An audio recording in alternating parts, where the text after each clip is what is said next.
بسم اللہ الرحمن الرحیم یا ایھا الذین آمنوا من یرتد منکم عن دینہ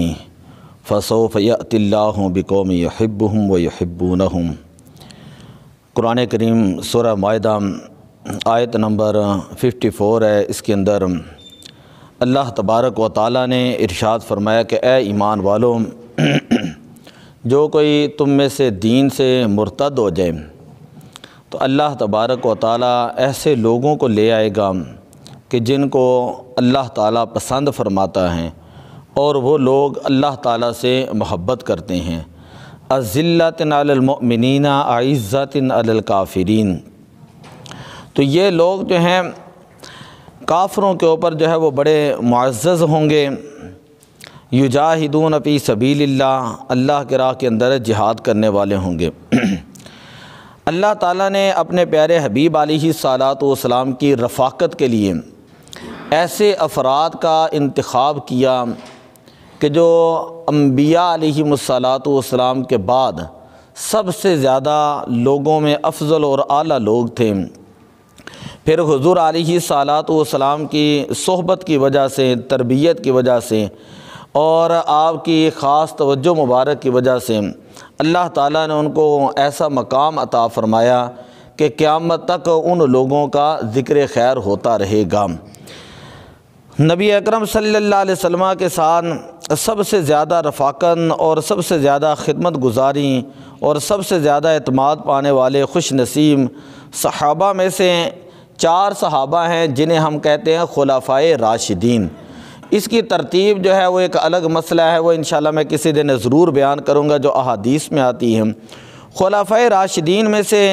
سب سے افضل ترین خلیفۃ الرسول، جانشین رسول، ساکن مزار رسول حضرت سیدنا ابوبکر صدیق رضی اللہ تعالی عنہ ہیں۔ جس وقت نبی اکرم صلی اللہ علیہ وسلم کا وصال با کمال ہوا تو صحابہ کرام کی کیفیت بڑی عجیب تھی، حتیٰ کہ حضرت سیدنا عمر فاروق جیسے بہادر آدمی بھی تلوار پکڑ کر بازار میں آ گئے اور آپ کہنے لگے کہ جس نے یہ کہا مات محمد کہ نبی اکرم صلی اللہ علیہ وسلم دنیا سے پردہ کر چکے ہیں، میں ان کا سر قلم کر دوں گا۔ تو پھر حضرت سیدنا ابوبکر صدیق رضی اللہ تعالیٰ عنہ نے صحابہ کرام کو سمجھایا اور حضرت عمر فاروق رضی اللہ تعالیٰ عنہ کو بھی سمجھایا کہ تم جانتے ہو کہ اللہ تعالیٰ نے قرآن کے اندر یہ آیت کریمہ نازل کی ہے، قد خلت من قبلہ الرسل، کہ ان سے پہلے بھی اللہ کے رسول گزر چکے ہیں۔ یہ اللہ کا حکم ہے، اللہ کا وعدہ ہے اور اللہ کا وعدہ آ کر ہی رہتا ہے۔ تو ہمارا یہ عقیدہ ہے کہ حضور علیہ الصلاۃ والسلام ہمارے احوال مشاہدہ فرما رہے ہیں، تو اے عمر تم حوصلہ رکھو اور اپنے اوپر جو ہے وہ قابو رکھو۔ حضرت سیدنا ابوبکر صدیق رضی اللہ تعالیٰ عنہ نے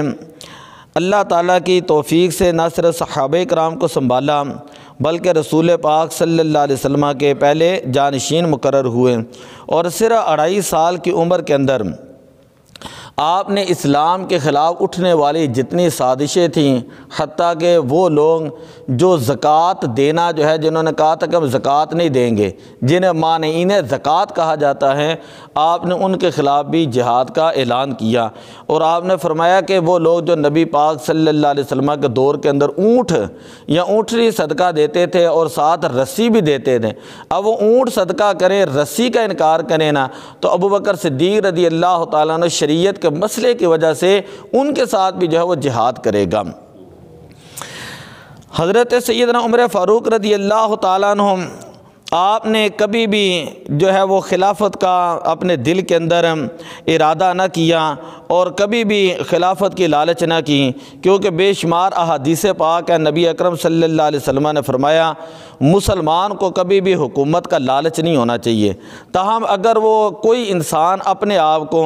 کسی عہدے کا اہل سمجھتا ہے اور وہ عہدہ اسے بغیر لالچ کے لوگ سپرد کر دیں تو وہ ان کو امانت کے ساتھ، دیانتداری کے ساتھ، اللہ کی طرف سے حکم سمجھتے ہوئے اپنے تمام صلاحیتوں کو بروے کار لاتے ہوئے پوری دیانتداری کے ساتھ اس پر عمل کرنے کی کوشش کریں، اپنے عہدے کے ساتھ خیانت نہ کریں۔ حدیث پاک سماعت فرمائے، حضرت سیدنا ابو ہریرہ رضی اللہ تعالیٰ عنہ بیان کرتے ہیں، نبی اکرم صلی اللہ علیہ وسلم نے فرمایا تاجدون من خیر الناس اشدہم، کہ وہ شخص بہترین افراد میں سے ہے جو حکومت سے سخت نفرت کرتا ہوں حتیٰ کہ اس میں مبتلا ہو جائے۔ یہ بخاری شریف کی روایت ہے۔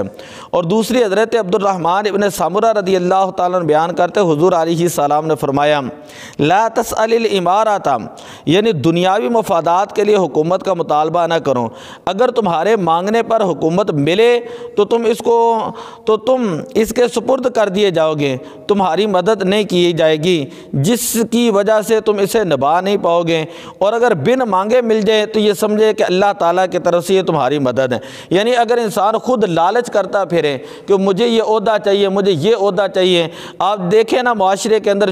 نچلے طبقے سے لے کر اوپر تک ہر بندہ یہ چاہتا ہے کہ میں آگے لگ جاؤں، مجھے یہ سارا نظام مل جائے، مجھے یہ سارا کام معاملات مل جائے۔ کوئی بندہ یہ نہیں چاہتا کہ میں کسی کے انڈر رہ کر کام کر سکوں۔ ایک بڑے ہمارے استاد مثال دیا کرتے تھے، بندے نے 5 کروڑ کی گاڑی لی ہو نا، 3 کروڑ کی گاڑی لی ہو، اگر اس کا ایک قابلہ جو ہے وہ خراب ہو جائے نا، قابلہ بھی ٹائر کا قابلہ جو ہوتا ہے، تو وہ 5 کروڑ کی گاڑی نہیں چلتی۔ کہنے کا مطلب یہ ہے کہ جو بندہ فرنٹ سیٹ پہ بیٹھا ہے اس کا اپنا مقام ہے، جو پیچھے بیٹھا ہے اس کا اپنا مقام ہے، سواریاں جو ہیں ان کا اپنا مقام ہے۔ سواریاں یہ تو نہیں کہہ سکتے وہ گاڑی ہی میری ہے، سمجھئے۔ تو جس کو اللہ تعالیٰ نے جو منصب عطا کیا ہو اس بندے کو ایمانت داری کے ساتھ اپنے منصب کے ساتھ جو ہے وہ پورا جو ہے انصاف کرنا چاہیے۔ حدیث پاک سماعت فرمائے، حضرت سیدنا ابوبکر صدیق رضی اللہ تعالیٰ فرماتے ہیں واللہ ما کنت حریصا علی الامارۃ یوما ولا لیلۃ قط ولا کنت فیہا راغبا، کہ اللہ کی قسم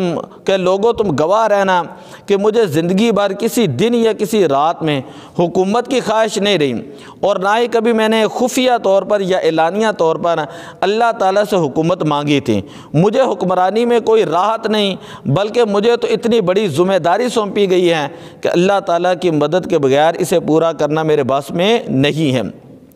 میں آج بھی چاہتا ہوں کہ کوئی زیادہ طاقتور ہوں جو میری جگہ منصب جو ہے وہ سنبھال سکے۔ یہ مستدرک کے اندر جو ہے یہ روایت موجود ہے۔ ایک موقع پر آپ نے اسی طرح کے کلمات ارشاد فرمائے تو حضرت سیدنا خلیفۃ الرسول علی المرتضیٰ رضی اللہ تعالی عنہم کہ خلیفہ چہارم، آپ فرماتے ہیں کہ قدمہ کا رسول اللہ صلی اللہ علیہ وسلم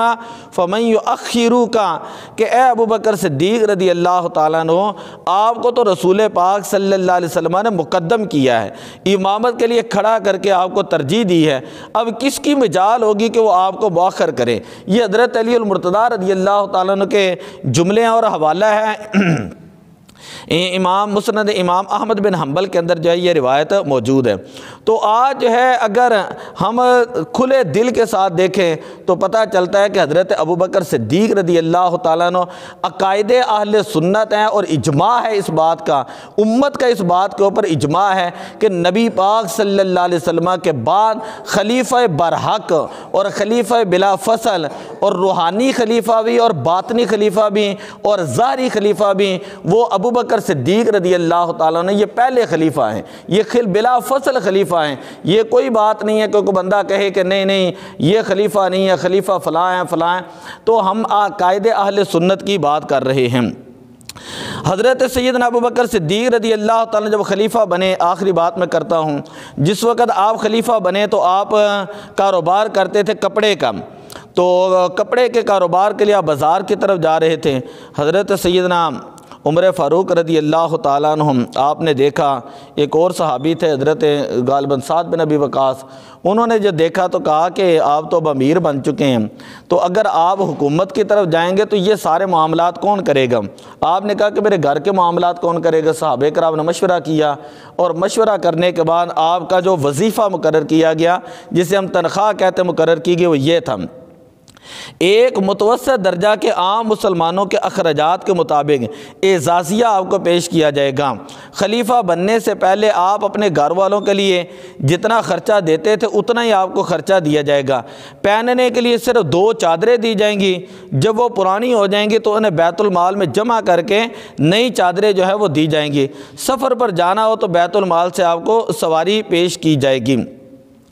ام المومنین حضرت عائشہ صدیقہ رضی اللہ تعالیٰ عنہ فرماتی ہے کہ جب ابوبکر صدیق خلیفہ مقرر ہوئے تو بیت المال سے آپ نے وظیفہ شروع کیا، لیکن جس وقت آپ کا وصال کا وقت ہوا تو آپ نے گھر والوں کو کہا کہ اس کا حساب لگائیں کتنا بنتا ہے، یعنی 2.5 سال میری خلافت رہی ہے اور 2.5 سال کے اندر میں نے بیت المال سے کتنا مال لیا ہے۔ جب بتایا گیا کہ آپ کے ذمہ اتنا مال آیا ہے اور آپ نے اتنا مال لیا تو آپ نے یہ کہا کہ یہ جو میرا رہائشی گھر ہے اس گھر کے علاوہ جتنی میری جائیداد ہیں وہ تمام کے تمام بیچ کر جو بیت المال کے اندر جمع کرا دی جائیں، اور حضرت سیدنا ابوبکر صدیق رضی اللہ تعالیٰ عنہ نے جتنا وظیفہ مقرر کیا تھا، جو لیا تھا، اس سے کئی گنا زیادہ آپ نے بیت المال کے اندر مال جو ہے وہ جمع فرمایا۔ بلکہ ایک روایت کے اندر یہ ہے کہ آپ جا رہے تھے تو آپ نے گھر کے اندر دیکھا کہ حلوہ بنا ہوا ہے، اس دور میں جیسے بھی وہ عرب لوگ بناتے تھے، تو آپ نے گھر والوں سے پوچھا یہ کیسے بن گیا؟ انہوں نے کہا کہ میں تھوڑا تھوڑا جو ہے نا وہ خرچہ بچا کر میں نے گھر کے اندر یہ میٹھی چیز بنائی ہے۔ آپ نے فوراً صحابہ کرام کو بلایا اور فرمایا کہ میرا اتنا وظیفہ جو ہے نا وہ کم کر دیں، میری تنخواہ سے اتنا وظیفہ کم کر دیں، اس لیے کہ اس سے کم کے ساتھ بھی میرا گزارا ممکن ہے، تو میں نہیں چاہتا کہ یہ میں خلافت کے اوپر جو بوجھ بنوں۔ مجھے بات یاد آ گئی، حضرت سیدنا عثمان غنی رضی اللہ تعالیٰ کے دروازے پہ کوئی مانگنے آیا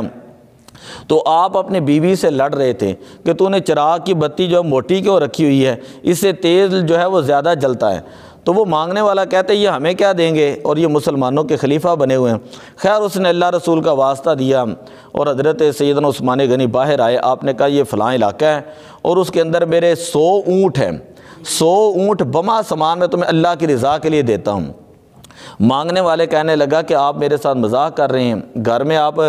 چراغ کی بتی موٹی رکھنے پر اپنی بیوی سے لڑ رہے تھے اور یہاں مجھے 100 اونٹ دے رہے ہیں۔ آپ نے فرمایا چراغ کے اندر جو تیل تھا نا وہ بیت المال کا تھا، چراغ کے اندر جو تیل تھا بیت المال کا تھا، بتی موٹی رکھنے سے تیل کے اندر زیادہ اسراف ہوتا ہے، تو اس لیے میں اپنی بیوی سے لڑ رہا تھا کہ اسراف اللہ کو پسند نہیں ہے، فضول خرچی اللہ کو پسند نہیں ہے، تو بتی باریک رکھا کرو۔ یہ جو 100 اونٹ بما سامان ہے نا، بما پالان ہے، یہ میری اپنی ملکیت ہے، یہ میں اللہ کی رضا کے لیے دے رہا ہوں، اور اللہ کی رضا کے لیے انسان جتنا زیادہ دیتا ہے اللہ تعالیٰ اس کو اتنا ہی زیادہ عطا فرماتا ہے۔ تو یہ خلفائے راشدین تھے، دعا اللہ عمل کی توفیق عطا فرمائے۔ الصلاۃ والسلام علیک یا رسول